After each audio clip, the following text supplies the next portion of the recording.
The joy of accomplishment. Joy is always the accompaniment of a task successfully accomplished. An undertaking completed, or a piece of work done, always brings rest and satisfaction. When a man has done his duty, he is light-hearted and happy, says Emerson, and no matter how insignificant the task may appear, the doing of it faithfully and with whole-souled energy always results in cheerfulness and peace of mind. Of all miserable men, the shirker is the most miserable, thinking to find ease and happiness in avoiding difficult duties and necessary tasks, which require the expenditure of labor and exertion. His mind is always uneasy and disturbed. He becomes burdened with an inward sense of shame, and forfeits manliness and self-respect. He who will not work according to his faculty, let him perish according to his necessity, says Carlyle. And it is a moral law that the man who avoids duty and does not work to the full extent of his capacity does actually perish, first in his character, and last in his body and circumstances. Life and action are synonymous, and immediately when a man tries to escape exertion, either physical or mental, he has commenced to decay. On the other hand, the energetic increase in life by the full exercise of their powers, by overcoming difficulties, and by bringing to completion tasks which coiled for the strenuous use of mind or muscle.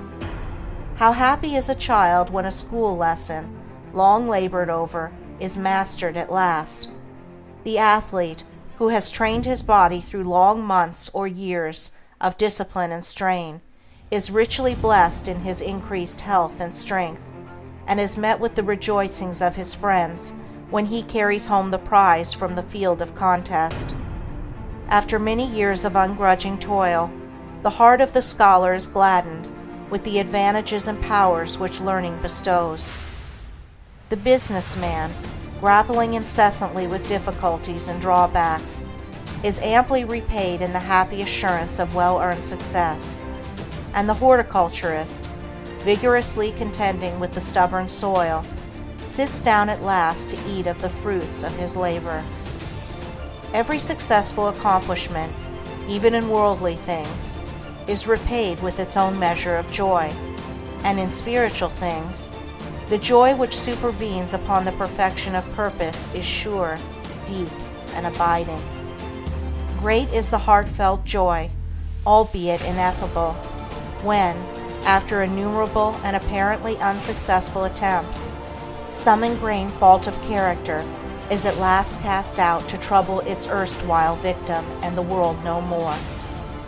The striver after virtue, he who is engaged in the holy task of building up a noble character, tastes, at every step of conquest over self, a joy which does not again leave him, but which becomes an integral part of his spiritual nature. All life is a struggle. Both without and within, there are conditions against which men must contend. His very existence is a series of efforts and accomplishments, and his right to remain among men as a useful unit of humanity depends upon the measure of his capacity for wrestling successfully with the elements of nature without, or with, the enemies of virtue and truth within.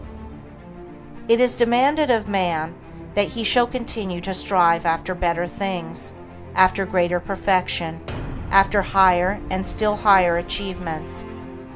And in accordance with the measure of his obedience to this demand, does the angel of joy wait upon his footsteps and minister unto him.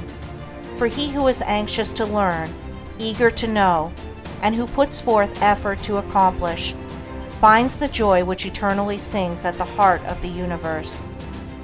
First in little things, then in greater, and then in greater still, man must strive, until at last he is prepared to make the supreme effort, and strive for the accomplishment of truth, succeeding in which he will realize the eternal joy. The price of life is effort. The acme of effort is accomplishment. The reward of accomplishment is joy. Blessed is the man who strives against his own selfishness. he will taste in its fullness the joy of accomplishment.